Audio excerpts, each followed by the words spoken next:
అస్సలాముఅలైకుం. Hi, hello, నమస్తే. Let's cook with పర్వీన్‌కి స్వాగతం. First అయితే నా సబ్స్క్రైబర్స్ అందరికీ బక్రీద్ పండగ శుభాకాంక్షలు.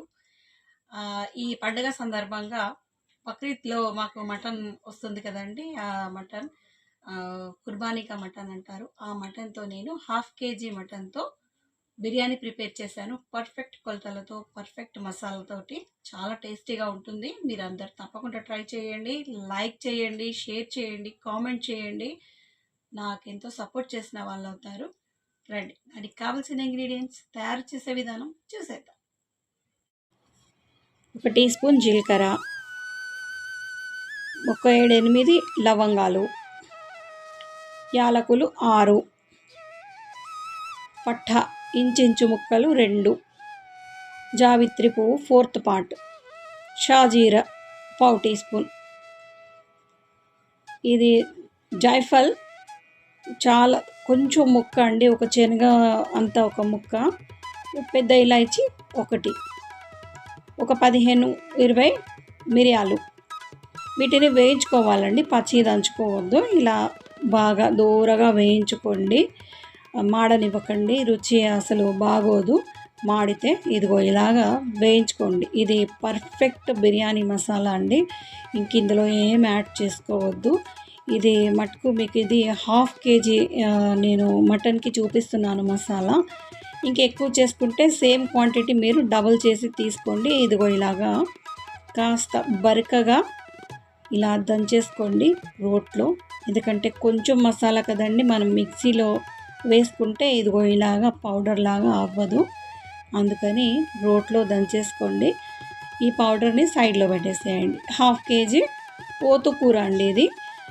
ఇలా కాస్త ముక్కలు అక్కడక్కడ కొవ్వు ముక్కలు ఉండాలి, బాగుంటుంది. ఇదిగో ఇది ఫ్యాట్ ఉండాలండి. ఒక లెమన్ మొత్తం, 1 టేబుల్ స్పూన్ ఉప్పు, 1 టేబుల్ స్పూన్ ధనియా powder, 1 table spoon biryani masala powder.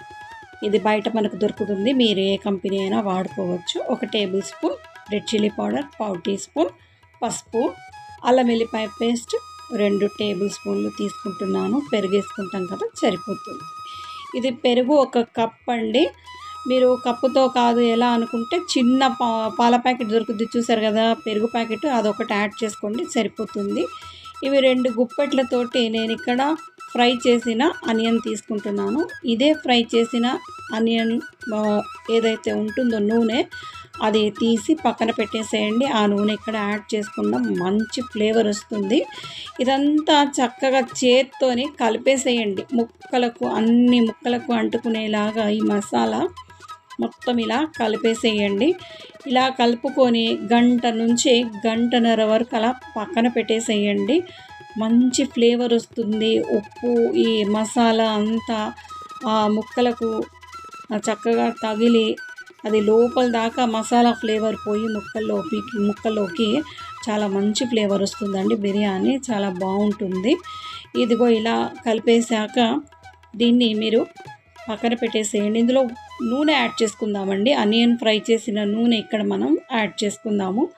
గరిటెతో, పెద్ద కూర గరిటెతో అయితే ఇక్కడ నేను 1 గరిటె వరకు నూనె యాడ్ చేశానండి. ఎల్లిపాయలు ఒక 10-15 ఎల్లిపాయలు ఇలా పొట్టు తీసి పెట్టుకోండి. దీన్ని దంచి ముద్దలాగా ప్రిపేర్ చేసి పెట్టుకోండి. ఇదిగో ఇలాగ ఇక్కడ యాడ్ చేసుకుందాము. ఇది ఉసిరికాయ అంతా అయిందండి దంచితే, ఇదిగో ఇలాగ యాడ్ చేసుకోండి. ఇందాక మనం దంచుకున్నాం కదా మసాలా, ఆ మసాలా మొత్తం పట్టిద్దండి, మొత్తం వేసేయండి.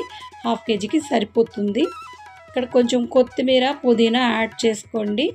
ఇది బాగుంటుంది ఫ్లేవరు, మనకు మటన్తో ఉడికితే బాగుంటుందండి. కొంచెం కొంచెంగా యాడ్ చేసుకొని ఒకసారి కలిపేసుకున్నాక క్యాప్ పెట్టేసేయండి.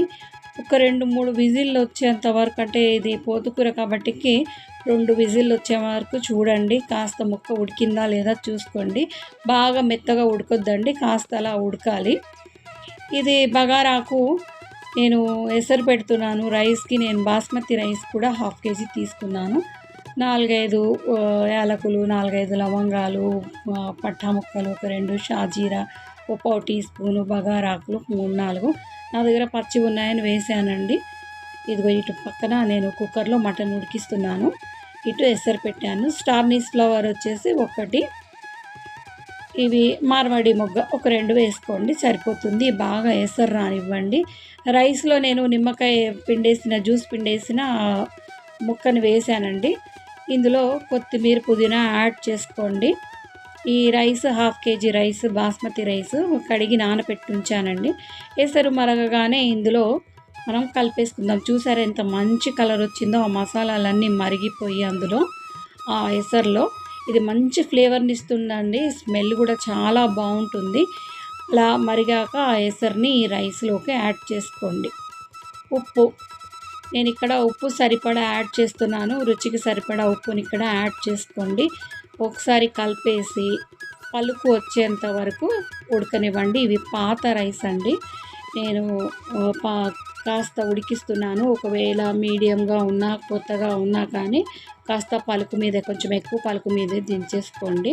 ఇదిగో ఇంకా ఉడకలేదండి, చూపిస్తున్నాను చూడండి. కాస్త ఉడికాక నేను మళ్ళీ మీకు రైస్ చూపిస్తాను ఎలా ఉంటుందనేది. ఇది చాలా సంవత్సరం అవుతుందండి పాత రైస్.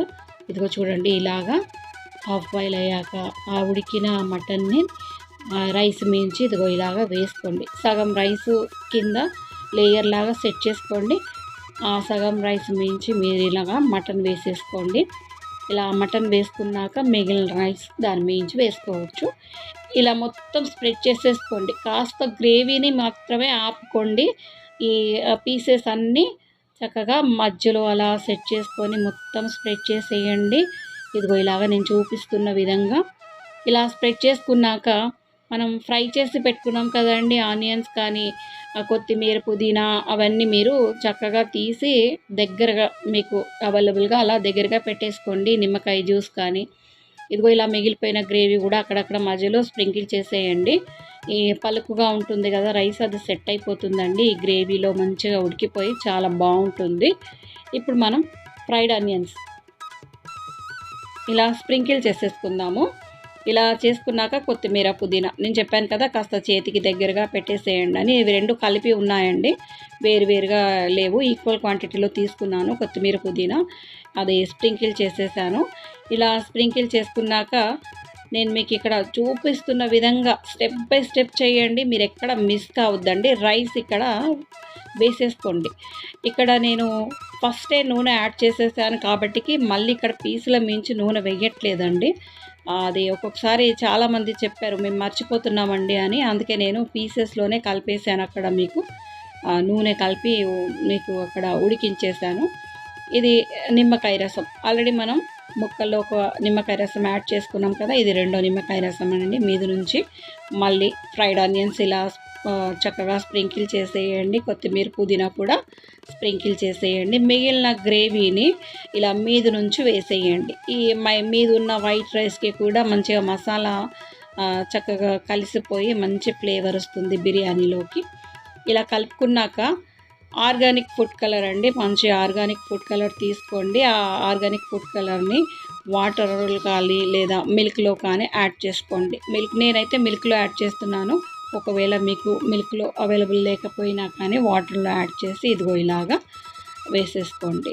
పాలల్లో కలిపితే చాలా మంచి ఫ్లేవర్ వస్తుందండి మన ఫుడ్ కలర్. ఈ పాలు కూడా బిర్యానీకి మంచి ఫ్లేవర్ని ఇస్తాయి. మనకు ఈ బిర్యానీ రైస్ కూడా అరగడానికి చాలామంది కొంతమంది అంటారు అరగదండి రైస్ బిర్యానీ కానీ ఈ బగారాలు కానీ తింటే అని. బగారా సంగతి తెలియదు కానీ బిర్యానీలో మట్టుకు మనం పెరుగు, పాలు వేసుకుంటే ఇలా అరిగిపోతాయండి. ఇలా క్లాత్ ఒకటి పచ్చిగా చేసేయండి, కాటన్ క్లాత్. దీన్ని ఇలా చుట్టేసేయండి. ఒకవేళ క్లాత్ లేదు కదండి అనుకుంటే ఇది ఆనియన్ ఫ్రై చేసిన నూనె అండి, నేను ఇక్కడ మళ్ళీ స్ప్రింకిల్ చేస్తున్నాను. లేదనుకుంటే మటుకు పాత చున్నీలు కానీ ఏమైనా మీరు వాడని ఉంటాయి కదండి కాటని. ఇది లేదు అనుకుంటే పిండి అది కూడా నానబెట్టి మీరు ఇక్కడ ఇలా చుట్టుగా చేసేసుకొని దాని మీద మూత పెట్టి ఇదిగో ఇలాగా ఏదైనా బరువు పెట్టండి. ఇదిగో ఇలాగా మంచిగా దమ్ అవుతుందండి. ఇది దమ్ బిర్యానీ కదా. ఇదిగో చూసారా పొగలు వస్తున్నాయి. దమ్ అయిపోయిందండి. నేను 20 నిమిషాల వరకు ఉంచాను, 15 నుంచి 20 నిమిషాల వరకు. 10 నిమిషాలు కాస్త పెద్ద మంట మీద పెట్టండి, 10 నిమిషాలు చిన్న మంట మీద పెట్టండి. ఇదిగో అయిపోయిందండి. ఎంత మంచి ఫ్లేవర్ అంటే అసలు ఆ రూమ్ అంతా గుమగుమలాడిపోతుంది బిర్యానీ. మల్లె పువ్వుల్లాగా వచ్చాయి. చూసారా రైస్ ఎంత బాగా వచ్చేసిందో.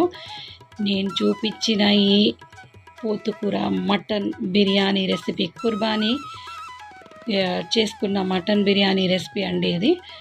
ఈ రెసిపీ కనుక మీకు నచ్చినట్టయితే మీ ఫ్రెండ్స్ అండ్ ఫ్యామిలీ మెంబర్స్తో షేర్ చేసుకోండి. ఈ రెసిపీని తప్పకుండా ట్రై చేయండి. లైక్, షేర్, కామెంట్, సబ్స్క్రైబ్ చేయండి. నాకు ఎంతో సపోర్ట్ చేసిన వాళ్ళు అవుతారు. Thank you for watching.